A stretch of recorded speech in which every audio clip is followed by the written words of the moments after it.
Evan Pressman. I'm a proud member of the Pi Tau chapter of Worcester Tech in Worcester, Massachusetts, WPI. Graduated from class of '84. Early days, I was probably a bit shy going to school. I was not probably the most popular kid in high school, and obviously that's the way I felt when I was going through college as well too. And took a chance with some other members in my dorm room to go down and rush some of the other fraternities that happened to be on campus. Zeta happened to be one of them, and Zeta happened to be one of the newer chapters or newer fraternities on campus at the time. I happened to be probably the last person to be offered a bid, and I was actually offered a bid in the last day that can actually offer bids during the time. It was one of the greatest thrills of my life to actually be accepted into this organization, even if it was as a bid to become a pledge in this organization. Quickly bonded with my pledge class and enjoyed the opportunities that presented itself from Zeta Psi. Initiation, like all initiations that you probably engage with other people you're interviewing, was a unique experience, as well as a very powerful experience for me as well as the rest of my pledge class. The early days were interesting as far as the house we lived in. The house could take about 18, 19, 20 people. And most of the time we were able just to fill that house. We didn't exactly have a large foothold as far as the size of our chapter is concerned, compared to other chapters for fraternities on campus, as well as other chapters across Zeta Psi. But over the years, we definitely were able to grow and become a much larger, much more engaged representation, not just at the school itself, but also in Zeta Psi. My early memories is that we weren't exactly what I call a powerhouse football or basketball or soccer school, a chapter or a group. We were more geared toward the academics aspect of it. We also tend to be a little more the misfit side of the house as far as the bringing in different type of diversities across the school. In later years, we tend to become more of a wrestling and a rugby house, which I think to this day we are still basically the wrestling house. I think a good 80 to 90% of the guys there right now are pretty much wrestlers, and proud of it.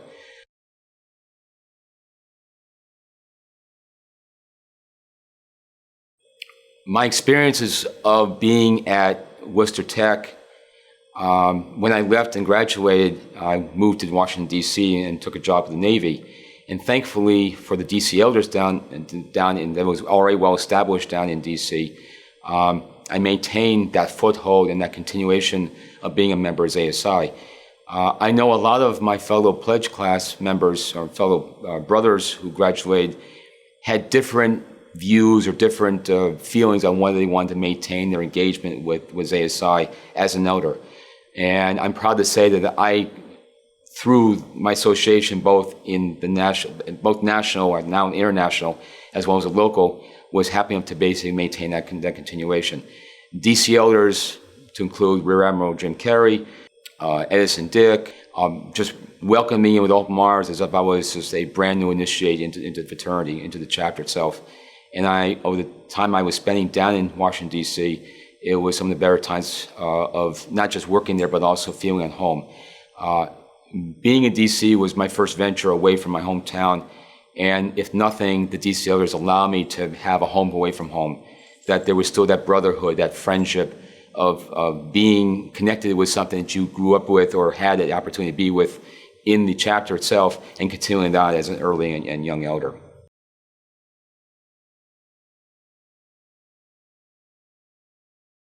To me, financially, obviously, is giving back in one way back to the fraternity, of which the fraternity gave to you through all its financial support, whether it's LTIs, conventions, whatnot. And it's an opportunity for me to help give back to something that I really enjoyed and appreciated from the generosity that the fraternity gave to me.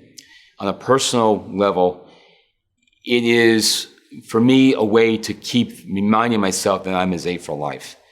It is a way for me, okay, financially, yeah, you give a little bit back, but you're also giving back your time, your effort, a little piece of you. Zeta Psi as a whole fulfilled a gap of my existence. Zeta Psi made me be a better person, allowed me to be a better person, a stronger, less shy person. And it's a way for me to give back. Yes, it's financial, but there's other ways we can give back. So for me, Zeta for Life is an opportunity to keep that momentum going and always remember myself that I am a Zeta for Life. It's great to see that my wife and I consider that as well too. I mean, she pushes me, hawks me, and says, "You should go to the convention. You should do this. You should do that." Even one of those days that I don't feel like I really want to engage in something, I don't want to drive out to Worcester to see the guys up there. She's reminding me, "You were a Zeta before you met me. You will always will be a Zeta." Not taken away from my lovely wife, but she wants me to continue on. So that helps me continue on in being a Zeta, giving back as much as I possibly can.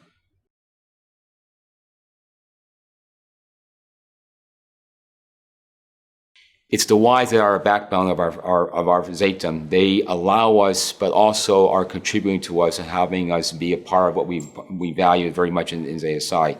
And have them here, even though they're not members of Zeta Psi as we would categorize them, they're still a vital part of what we have here. I've gone to a number of conventions where I've seen many wives, but also their families, the young kids, the young daughters, grow up in Zeta Psi, growing up through conventions, and just watch them grow and become young men and young women. In fact, some of them I remember actually now become members. Well, obviously the boys become members of Zeta Psi. So going back to what I was saying earlier, I seeing the wives, I embrace the friendship we have with them almost as much, and to some extent I've embraced the friendships I have with the brothers we have here. The wives and guests do have their opportunities to enjoy the city, to enjoy the opportunities that the host city provides to them, but they also become and share with us in the nightly events that we have and form the camaraderie that we have. I go to the Heritage Society, we go to the various nightly events, and it's great to see the brothers talk to each other, the wives talk to each other, and the wives and the brothers and elders talk to each other. It's one big family, and that's how I look at it as well too.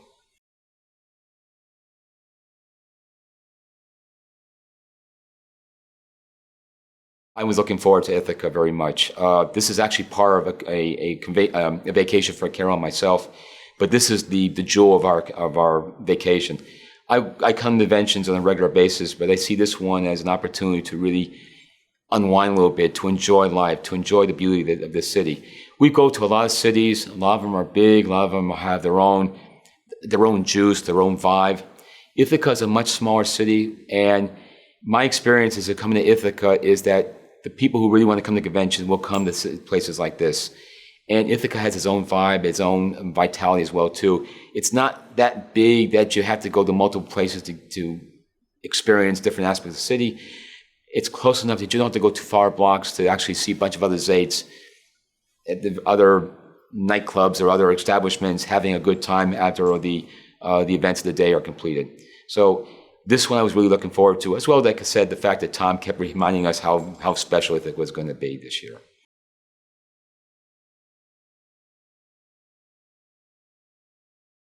So for me, brotherhood means camaraderie, integrity, intelligence, the opportunity to see each other and to be one with each other and to allow each other to be good, more than just friends.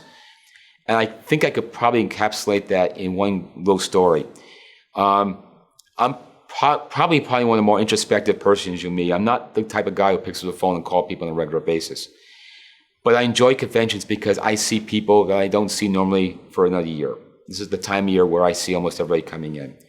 And when I see somebody who I haven't seen in a year, it's like I just saw him yesterday, or I was just on the phone with him 5 minutes ago. Big bear hug, big handshake, big smiles. And it doesn't make difference if it's an elder, an active, or a guest. And that's what brotherhood means to me. It's that no matter how long you haven't seen that particular person, it's like you're still friends, you're still engaging, you're still happy to see that person. And we may not all agree on different things, we may not all see eye on specific topics, but at the end of the day, we love each other as brothers, we respect each other as brothers, we appreciate each other's company, we share a lot, and we're happy to be here. And this convention brings us all together in the spirit of Bill Comstock.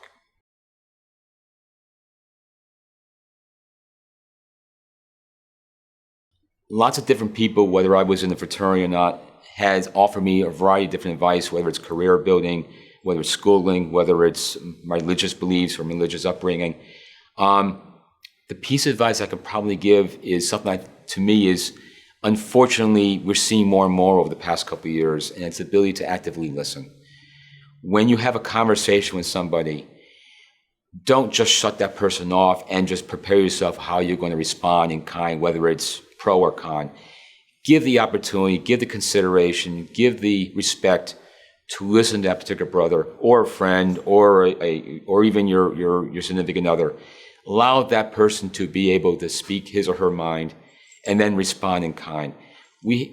I find, and unfortunately the past few months, it's very difficult for people here to really listen, actively listen to each other. I feel that if we sit back, take a breath, be patient, allow people to express their feelings, we'd be able to discuss and relate our feelings as well too. And I think we'd be a better people, a better fraternity, a better society if we're able to actively listen.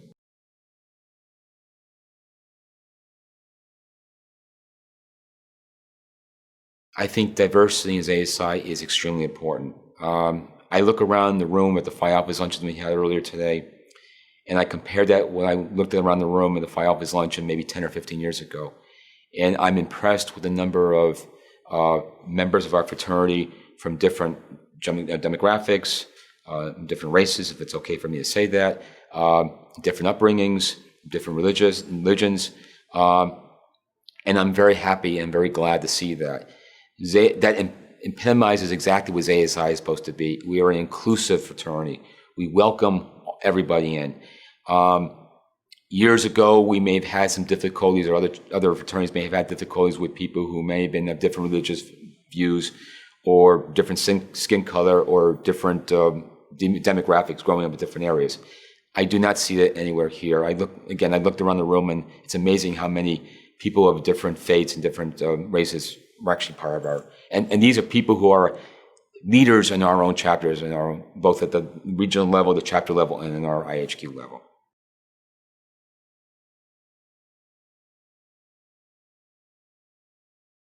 Well, Heritage Society is obviously very, very important, not just myself personally, but also my family, but also to Zeta Psi as a whole. It is what it says. It provides a heritage, a long-standing heritage, and ability to give back over long term in a way that I think is very unique, but very, very important as a great fundraising opportunity for Zeta Psi as a whole. I am one of the charter members. I think I was one of the last few that actually signed up. I cannot say exactly that Greg McElroy actually twisted my arm. Maybe Doug Donaldson twisted the other arm, but I was still honored to be a member, a charter member, and I try to encourage every other of my chapter try to involve themselves as much as possible with that cause.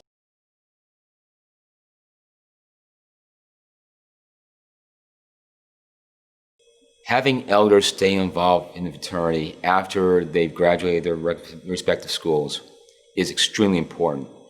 Elders are the lifeblood of our education foundation and also the fraternity as a whole. Without wanting to go into math, you are an active for basically 4 years of your life. You're an elder for the rest of your life. You give back financially, you give back in your spare time, you give back in providing whatever service is necessary, whether it's charitable organizations, whether it's house visits and work parties, whether it's giving a donation to fixing up a stove or a fire suppressant system in your house.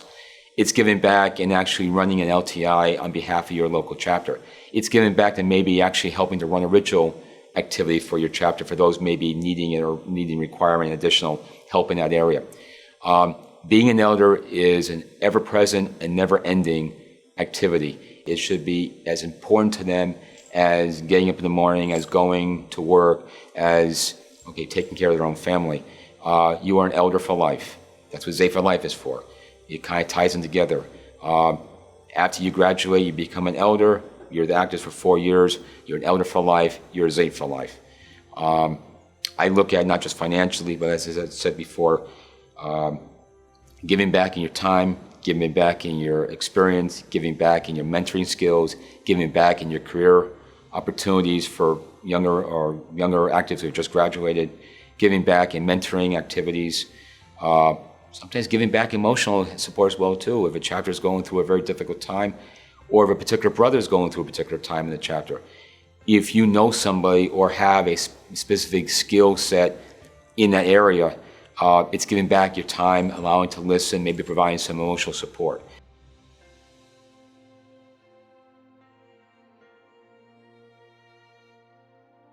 It is vitally important that we watch out for our own brothers, whether it's elder brothers or active brothers. Watch out whatever space they're in, whether it's a physical space, their emotional space, or their material space. We have to look out for them. It's kind of a form of risk management from a holistic point of view, whether it's the house or the chapter, but it's also an individual and personal matter if you're looking out for a particular brother and making sure they're on the right track. It's kind of like being a Zeta for life. You are watching your fellow brothers as long as you possibly can.